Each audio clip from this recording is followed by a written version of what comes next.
Today, we'll talk about the pros and cons of building a radio station website yourself, hiring a developer, or partnering with a service. This is Better Radio Websites, the podcast for radio professionals who want to see their website generate more traffic and revenue. Each week, your host, Jim Sherwood, and his special guests give you time-tested tips and secret tricks to ensure your radio station dominates digital in your market. Here we go.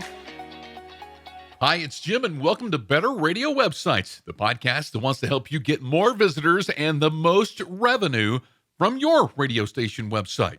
I think I've made it clear here on this podcast that having a website dedicated to your radio station is absolutely essential. It can do so much more than simply being a spot to put your Listen Live button. It can provide you with unlimited opportunities to generate additional revenue by clients sponsoring the content that you create and promote on air. Not so long ago, there wouldn't be any question about who does your website. It's going to be hiring a pro to get the results that you want. But thanks to the rise of website builders, and there's hundreds of them, it's become more easier for people with very little web experience to build a more than decent website. Just because you can, though, it doesn't mean that you always should. Now, it's obvious that there's going to be major cost differences between DIY, the developer route, and then services that you partner with. And we'll discuss each one of those, but don't let cost be the first thing that you think about. The very first step in your decision-making process on which one of these levels to go with should be to decide what kind of content will be on your website. What's going to draw listeners and visitors back day after day? Now, if you want a simple brochure website with just a Listen Live button and maybe your address and your phone number and your logo, and that's it, believe me, Squarespace, Weebly, WordPress.org, Wix, that's just some of the popular choices in the DIY builder route, but that's the way you should go. But if you want to make money with your website displaying news, events, sellable banner ads, then you're going to need something more robust. So let's look at the advantages of going the DIY route. Page builders, and there's literally hundreds of them out there. I could go on and on and on just naming all of these off, and we'll leave some links to some of them in the show notes. But the first pro in going the DIY route is the low initial cost. Most page builders are free to try, and then some of them charge a small fee to host your website monthly. A lot of them will charge based on the amount of traffic that you have. If you exceed a certain amount of traffic, then they start charging you a very small fee. Think like $15 or $20 a month. Okay, so very, very cheap and free to get started. There's no setup cost or anything like that. Another pro is they're easy to publish. Some builders claim to launch your website in as fast as 30 minutes. That's right. You can jump in there, upload your logo, and be live in 30 minutes with a brand new website, compared to going the developer route, which could take weeks. It's also beginner friendly. You don't need to know any coding or design skills to jump in and to create a website. Most builders come with pre-made templates or themes, so you don't have to really do much of the design thought yourself. You just basically pick a theme, drag and drop a couple elements in, and you're good to go. Nearly all of them have drag and drop editors now, which is basically selecting a box that has a logo, and then you drag it over and place it where you want to. Upload your logo, and then down here, let's put some text here, and then you edit the text, and you hit publish, and then you're good to go. And so they make it really, really easy. But let's look at some of the disadvantages of going this route.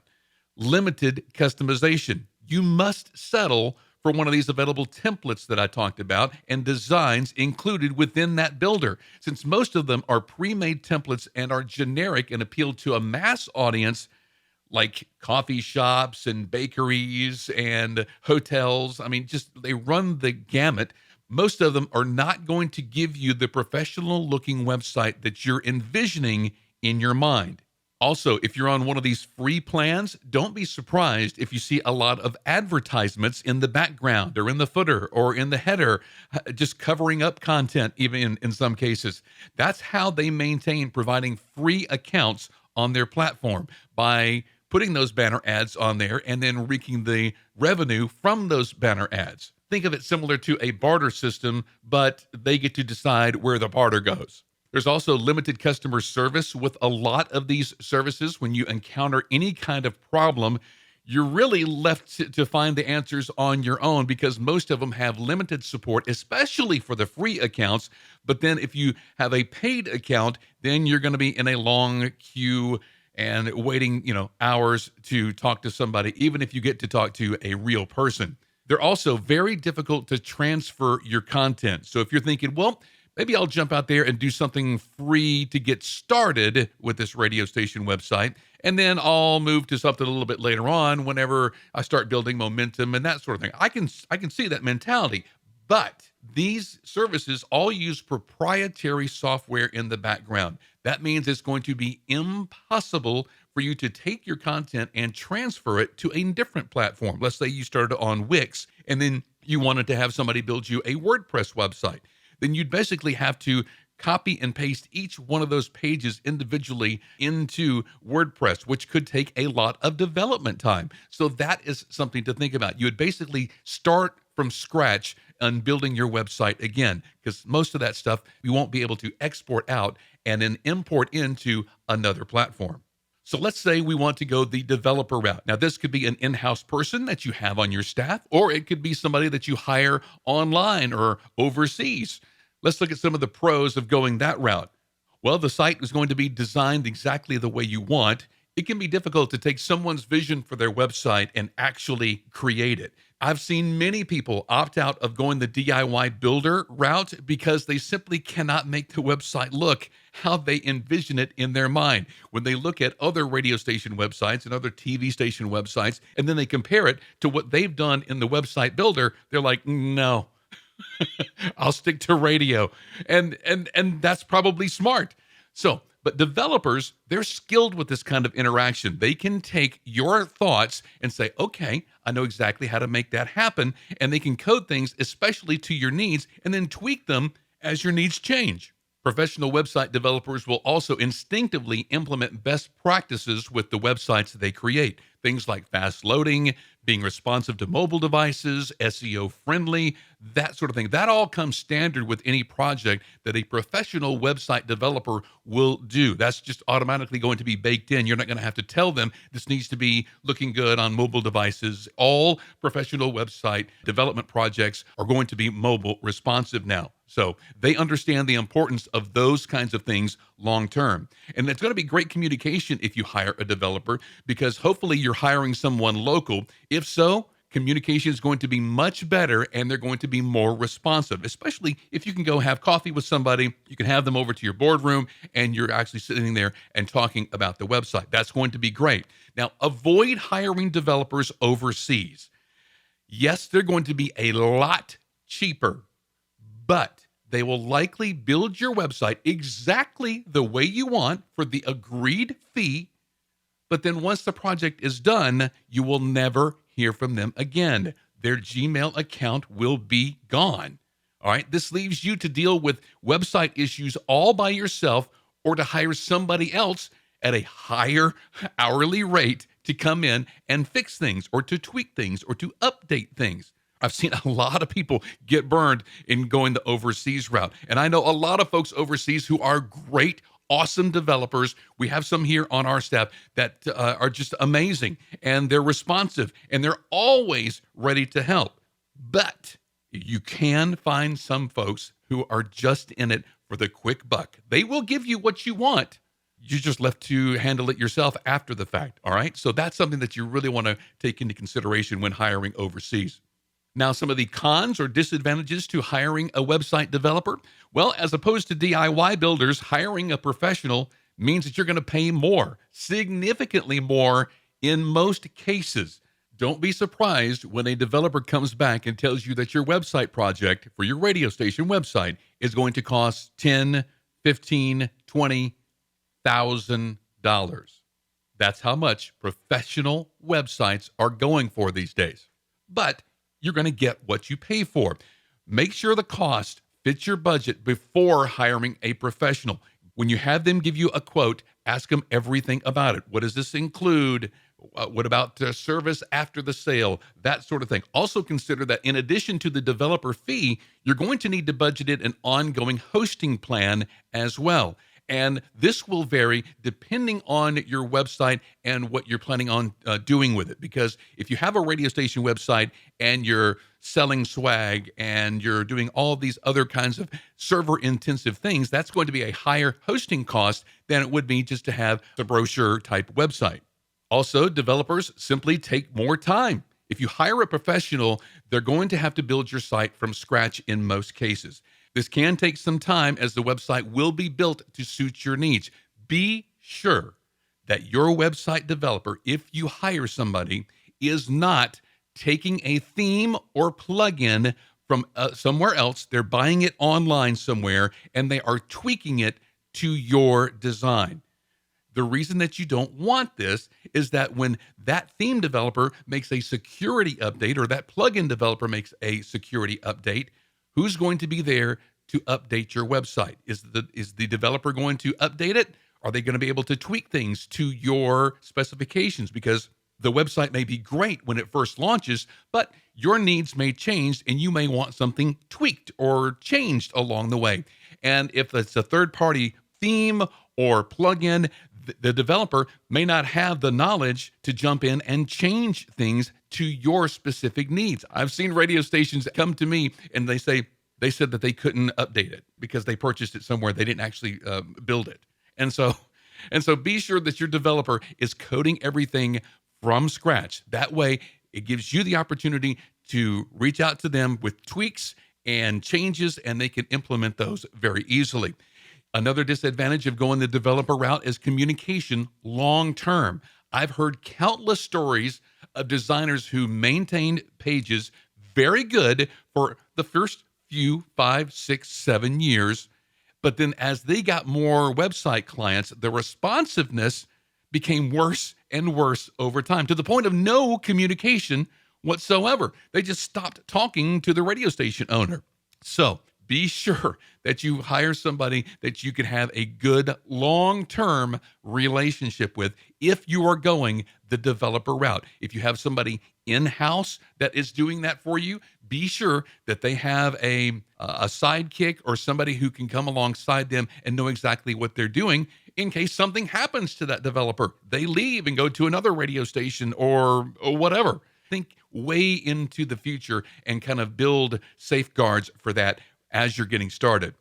Now, let's look at partnering with a web design service. Over the last 15 to 20 years, several companies have sprouted up that specifically offer radio station websites. Some offer a website in addition to a streaming service or a marketing package service, something like that, and some just offer the website by itself. The best part for you, though, is that most of these options combine or take the best of the pros that I've mentioned so far and then drastically reduce the cons or disadvantages. Some companies to consider are, of course, Skyrocket Radio. There's SoCast, Intertech, Air, Linked Up Radio, just to name a few. And I'll leave links to those in the show notes, even though they're competitors of ours. But partnering with a website service, let's look at the pros for that. Any of these companies will require a nominal setup fee and then charge an ongoing monthly rate. It's a subscription. While this is more than a website builder, you're also getting a more professional looking website that is catered specifically to radio stations. Companies like this, they do not care about restaurants. They do not care about hotels. They do not care about any other kind of website, just radio stations, not even television stations, radio stations. So when you contact one of these companies, you can rest assured that you're talking to somebody who deals with radio stations on a daily basis. These websites, they're going to be designed for you. The setup fee covers the service of taking all of your initial logos, your content, anything off of your Wix site, and populating it in a way that best works for your radio station brand. Now, of course, your input is always going to be welcome at every step along the way, no matter which service that you choose.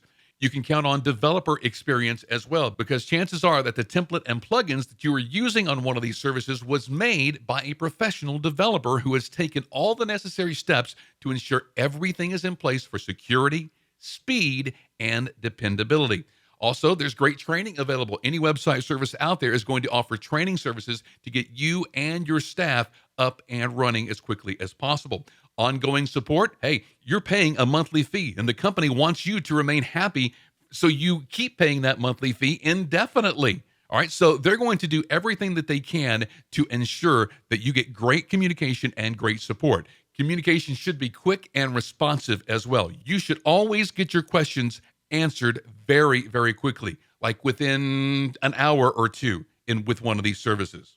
Now, some of the disadvantages, well, they can take some time. Depending on the customer load of each company, the process of getting your new website online can take anywhere from several days to a few weeks. It just really depends on how many radio stations are hitting them at one time. Customer service, yeah, that can be a disadvantage as well. Like I said, it should be very quick and very responsive, and some are just simply better at customer service than others. Before selecting one service over another, reach out to several radio stations on your own, not just the people that you know who use their website product, and inquire how responsive their customer service team is and how maybe that responsive they are to tweaks and questions and problem solving. Again, not just the people that you know. Do some research and reach out to other radio station owners and people who work with the website and ask how their customer service is. And one of the other disadvantages is they could be unwilling to customize things for your particular needs. Let's say you've picked one of those services that I mentioned.